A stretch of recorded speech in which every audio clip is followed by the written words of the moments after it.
अब राज मिश्रा जी, थोड़ा सा हमें और समझाइए, ध्वज के बारे में क्या कुछ लिखा गया हमारी सनातन संस्कृति में, क्या इससे जुड़ी परंपराएं हैं, और खास तौर पर अगर हम भगवान जगन्नाथ मंदिर के ध्वज की बात करें तो। देखिए, ध्वज को लेकर के आप लोग श्री रामचरितमानस के अंतर्गत अगर देखेंगे तो बंदनवार पताका केतु सविन बनाए मंगल हेतु। ध्वज को लेकर के अगर कहा जाए तो ध्वज वास्तविकता में मंगल का सूचक है। और ध्वज के ऊपर अगर वास्तविक किसी का निवास माना जाता है तो भगवान हनुमान जी का निवास माना जाता है, जो वास्तविकता में संरक्षक हैं। अगर आप महाभारत के युद्ध के अंतर्गत भी जाएंगे तो महाभारत के युद्ध में जब अर्जुन का जो रथ है उसके ऊपर भगवान हनुमान जी से आज्ञा किया गया कि प्रभु आप ध्वज के स्वरूप में ध्वज पर आप विराजमान हो जाएं।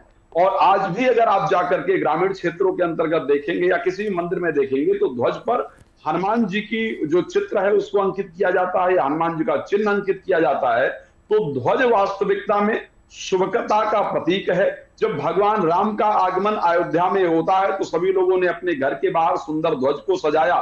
ध्वज मंगल का प्रतीक है, परमात्मा आ रहे हैं। तो इसलिए ध्वज की एक अपनी परंपरा है, ध्वज शुभता का प्रतीक कहा जाता है। और क्योंकि हम भगवान जगन्नाथ के ध्वज की बात कर रहे हैं, भगवान जगन्नाथ स्वयं में जागृत और कलिकाल के प्रत्यक्ष देवता माने जाते हैं।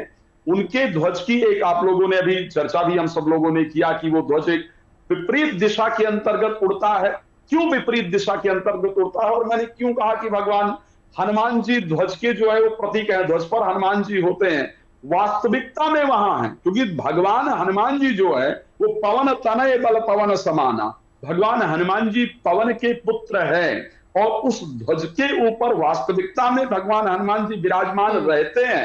भगवान जिस जगह पर बैठे हो उस ध्वज पर भगवान हनुमान जी ना हो, यह संभव नहीं है। और इसी के कारण वायु दूसरी दिशा में चलती है, क्योंकि पवन पुत्र उस ध्वज पर विराजमान है, इसलिए वो ध्वज विपरीत दिशा में जा रहा है, उसको वायु अपने दिशा में परिवर्तित नहीं कर पा रही है। ठीक है, एक बार राज जी, हाँ एक और सवाल साथ ही साथ उसका जवाब भी रख दीजिए, क्योंकि जब मंदिर में मूर्ति स्थापित होती है तो प्राण प्रतिष्ठा होती है, ऐसी ध्वज से जुड़ी भी कोई मान्यता है? और खासतौर पर जगन्नाथ मंदिर की बात करें जहां पर हर रोज ध्वज बदला जाता है।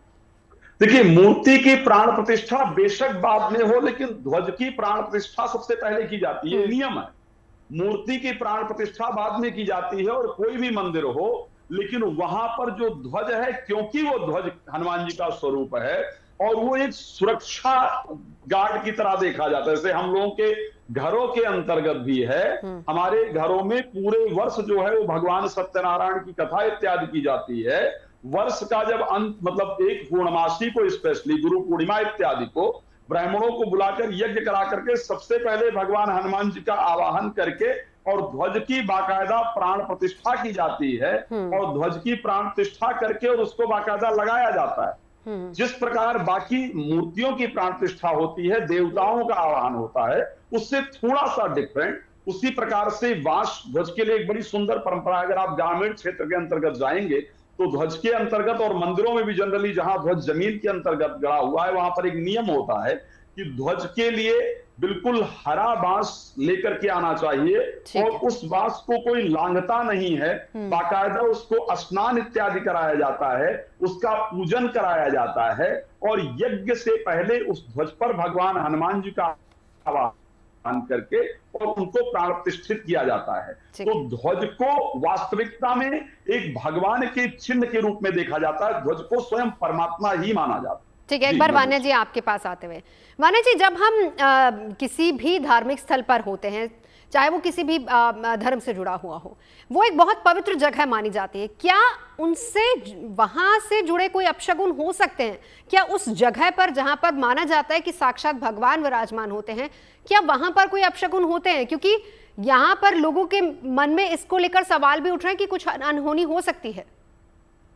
देखिए, जो मंदिरों का जो ऑरा होता है, जो एनर्जी होती है, कहते हैं वहां पर साक्षात देवी देवताओं का वास होता है, तो वो अपने आप में एक कवच होता है, एक शील्डिंग होती है। तभी लोग जो हैं वो मंदिर जाते हैं, देवी देवताओं के दर्शन करते हैं, ताकि वो कुछ पॉजिटिव एनर्जी ले सके। ध्वज जो होता है एक मंदिर की प्रोटेक्शन का काम करता है। ध्वज को हम एस्ट्रोलॉजी में मंगल से भी देखते हैं और जो है हम इसे केतु से भी देखते हैं। ये साल जो है, ये साल भी मंगल का ही साल है। और कहीं ना कहीं साक्षात भगवान जगन्नाथ जी उस ध्वज में विराजमान हैं। और ये जो गरुड़ है ये भगवान विष्णु का जो है वाहन होता है। तो हम अगर यहाँ पर अगर देखते हैं तो जो बर्ड्स होते हैं, जो एनिमल्स होते हैं, इनको नेचर सेंस जो होती है बहुत अच्छी होती है। तो पहले से ही ये फोरकास्ट कर लेते हैं कोई भी घटना है, जैसे एक मृत्यु भी होने वाली होती है तो एक कहते हैं कि एक जानवर को पहले से ही आभास हो जाता है, क्योंकि उसका जो सेंस ऑफ जो सिक्स सेंस ऑर्गन है, सेंस ऑफ स्मेल, वो बहुत ज्यादा स्ट्रांग होता है। तो कहीं ना कहीं मुझे ऐसा लगता है कि वो गरुड़ को अगर पहले से कुछ फोरकास्टिंग हुई है कि कुछ अनहोनी होने वाली थी, तो वो अपने आप में उसने जो है इस चीज को एक प्रोटेक्शन दी है। दूसरी बात, भगवान जगन्नाथ का जो मंदिर है अपने आप में 800 साल से ये जो ध्वज है ये जब रोज बदल रहा है, 20 फीट का ये जो है त्रिकोण इसका वर्ण है, 800 साल से अगर एक सेम इंसिडेंस हो रहा है, 45वीं मंजिल बहुत बड़ी चीज होती है अपने आप में। इसके लिए एक स्पेशल ट्रेनिंग दी जाती है कि कैसे ये चढ़ना है। तो कहीं ना कहीं वो ध्वज में अगर इतना सब उस ध्वज के लिए किया जा रहा है तो मतलब कुछ ना कुछ उस ध्वज में बहुत ज्यादा स्पेशल है, तभी उस पर इतने सारे जो है मेजर्स लिए जाते हैं, तभी वो जो है विंड के ऑपोजिट डायरेक्शन में उड़ता है। इस चीज पर तो साइंस भी अभी तक कुछ कुछ नहीं कह पाई है। तो कहीं ना कहीं वो अपने आप में एक बहुत पावरफुल मिस्ट्री है। तो मुझे ऐसा लगता है कि वो कुछ भी वहां पर वो एक प्रोटेक्शन का काम करती है उस मंदिर की, तो उस ध्वज से। और जो गरुड़ है, अब इससे पहले आज ऐसा नहीं हुआ, वो पहले भी गरुड़ जो है वहां भगवान जगन्नाथ के फूल लेके चला जाता था, भगवान जगन्नाथ की तुलसी की माला उठा के भी लेके जाता था, बट ऐसा तो नहीं हुआ कि कुछ अपशकुन हुआ। हाँ। और वो उसके आसपास ही तो घूम रहा है, उसके आसपास परिक्रमा ही तो कर रहा है। तो मुझे अब आपने यहाँ पर बहुत अच्छी बात कही कि फूल, तुलसी की माला ले गया, फूल ले गया। ऐसे कई जानवर हैं, पक्षी हैं जिनसे जुड़ी बहुत सारी मान्यताएं हैं, जिसको लेकर लोगों में बहुत ज्यादा संशय है। कुछ लोग सही भी मानते हैं, कुछ लोग उसको शुभ भी मानते हैं, कुछ अशुभ भी मानते हैं।